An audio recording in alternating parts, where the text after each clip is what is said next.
Okay, so in microeconomics, we had the demand curve was just demand for basically one good.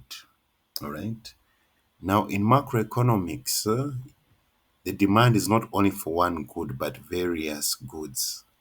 That's why we're calling it the aggregate demand. Okay. This represents demand for various goods within a nation. Okay.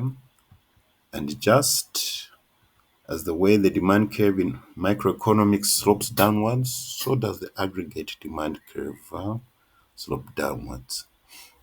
Okay.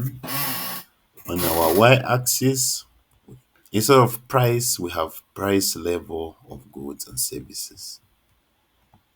On our x-axis, we have a real GDP output.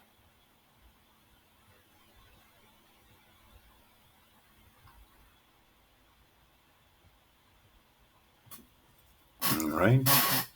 So as we can see, our aggregate demand graph is sloping downwards. Okay, think of aggregate demand as expenditure within the economy. Okay, at higher price levels and goods are expensive, expenditure within the economy can go down.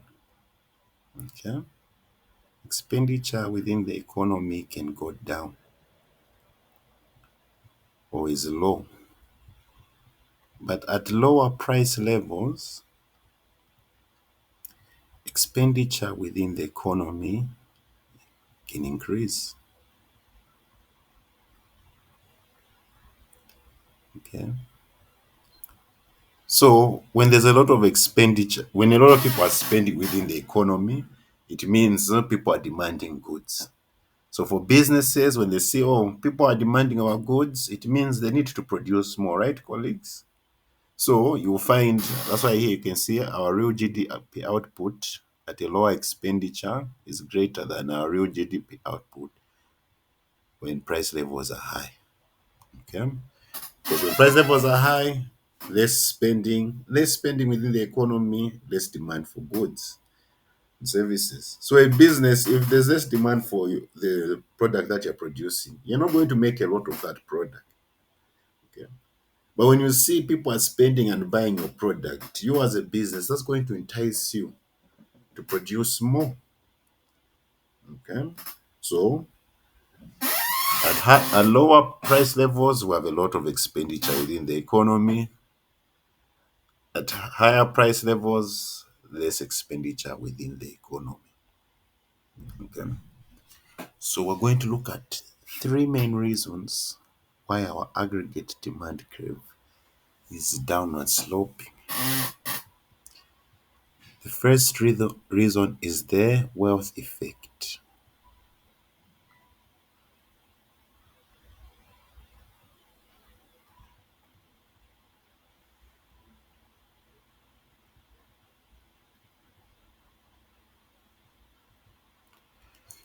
When things become expensive, okay, let's say let's say your income is constant. If goods become expensive, all right, it means you're going to feel poor.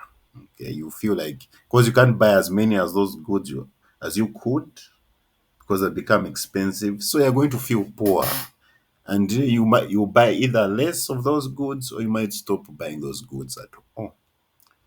Okay, but the opposite happens if the price level of goods go down. You're going to feel now richer because now you can buy more of those goods since the price level has gone down, so you can buy more of those goods. Okay, colleagues, that is the wealth effect. Any questions?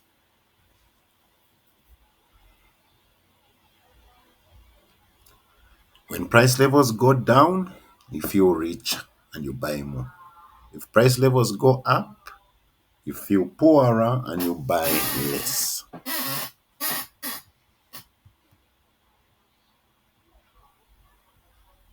The second one is the interest rate effect.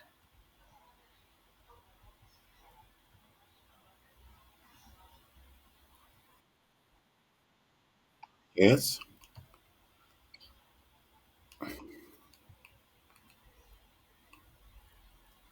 Mm-hmm.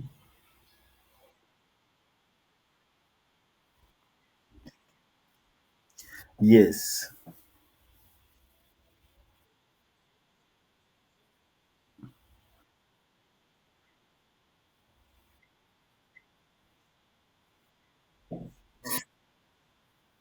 Yes. You say the first wealth effect, interest rate effect, and the exchange rate effect. Okay. So now on the interest rate effect. When price levels go up, it means the cost of living is high. So for somebody to give you a loan when the cost of living is high, are they going to give you a low interest rate or a high interest rate? Let's think about it like this. Okay. Let's say the tomorrow the cost of living goes up, prices go up, and someone comes to you for a loan. Are you going to give them a low interest rate or are you going to give them a high interest rate?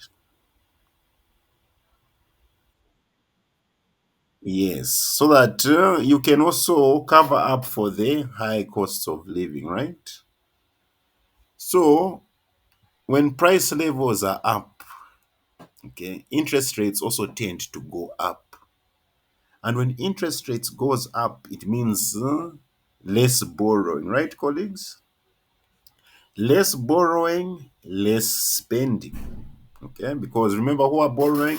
Government, businesses, and people. When we borrow this money, we're borrowing this money to spend it on something. Okay, you're not. No one borrows to save.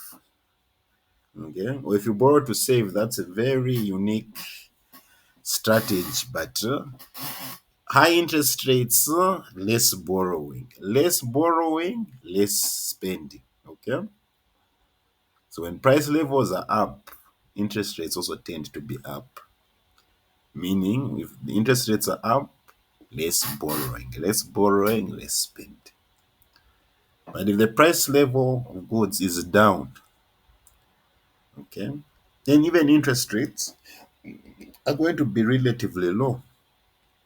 Okay? And when you have low interest rates, there's more borrowing.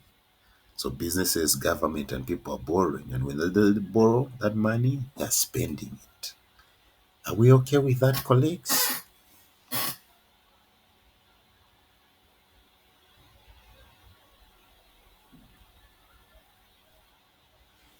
Any questions?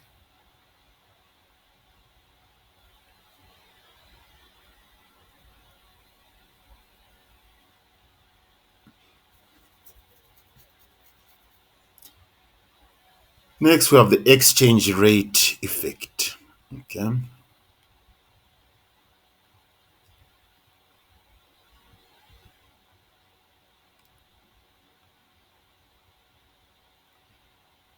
Okay, let's say Zambia and Botswana are trading. Okay. And if the kwacha depreciates relative to the polar, it means Zambian goods are going to be cheaper for people in Botswana. And if the Zambian goods are cheaper for people in Botswana, they'll start buying more Zambian goods. Okay, and so basically Zambia's exports are going to increase. Okay, so because remember, when we're talking about expenditure, the people who are spending are us, the citizens, government, businesses, and foreigners. Okay. So the wealth effect was basically on consumers. Interest rate effect, government and businesses. Most exchange rate effect, we're now looking at foreigners. So if the kwacha depreciates relative to the pool, it means Zambian goods are now cheap to people in Botswana. So those people in Botswana can buy the Zambian goods, okay, and then yeah, they buy more Zambian goods. So there's more spending within our economy. So Zambia will be exporting more now to Botswana because people in Botswana are buying our goods because they're relatively cheap. Okay. So if the exchange rate goes down, think of it as also like the price level has also gone, price level of the goods have gone down, meaning it's cheaper to foreigners. And when our goods are cheaper to foreigners, they buy more of our goods and we export more. Now, in the opposite scenario, we're looking at Zambia and Botswana. If the kwacha appreciates relative to the pooler, it means like the price level of Zambian goods has gone up to most people in Botswana. So it's like now Zambian goods have become expensive. So the people in Botswana, they're not going to want to spend a lot on Zambian goods. They'll want to look for cheaper alternatives. Okay, so you find exports for Zambia to Botswana will go down because Zambian goods, the price level has gone up for Botswana to people in Botswana. So Zambian goods have become expensive. So the people in Botswana will start buying less of our Zambian goods. And our exports to Botswana can reduce because they're buying less of our goods.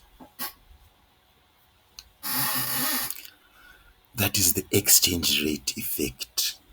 Okay, where when one currency's the value depreciates or appreciates, that's going to now reflect on the price level of the goods and services to the other people who are buying those countries' goods.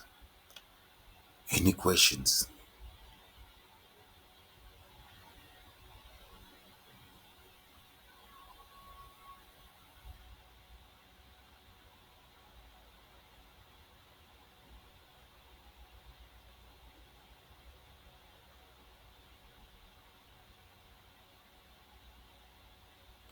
Yes, so those are the three reasons why this uh, graph is downward sloping.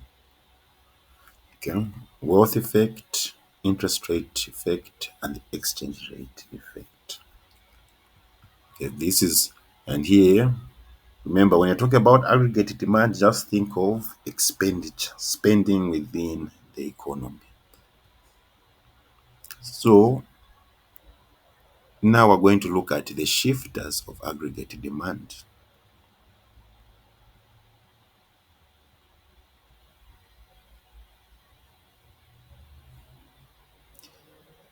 Do we remember this formula from calculating GDP under the expenditure approach?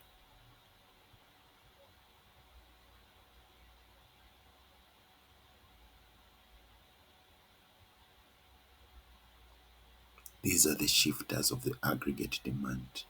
C represents consumer spending by the citizens. I represents investment spending by businesses. G represents government spending. X minus M, X is exports, M is imports. So the more you are exporting, it's like your aggregate demand increases, okay?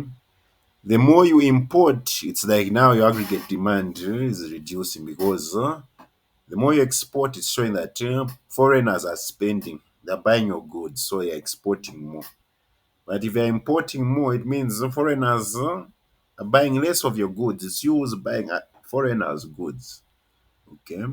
So this X minus M is called our net exports. Okay. For every country, you want your exports to exceed your imports. Because exports represent money coming into the nation. Imports represent money going out. Okay. So increase in any of these will relate to an increase in aggregate demand or expenditure within the economy. If us consumers spend more, aggregate demand will shift, it increases. Remember, a shift to the right as an increase, and a shift to the left is a decrease.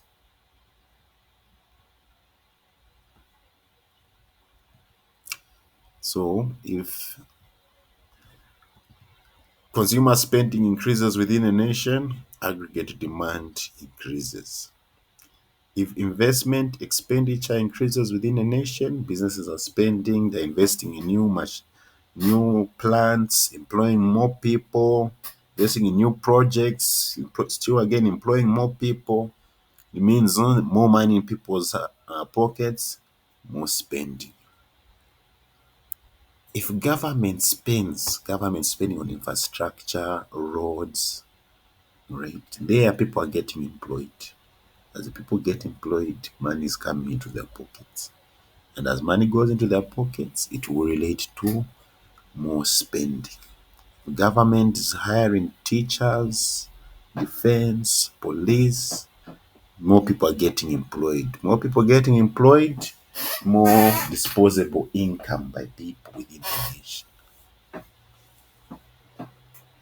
If exports increase, it means foreigners are buying our goods. So aggregate demand also increase. Okay. Yes. And then any decrease in any of these, decrease in consumer expenditure, decrease in aggregate demand. Decrease in investment, the businesses, decrease in government expenditure, decrease in exports or an increase in imports, our aggregate demand tends to shift downwards. Any questions?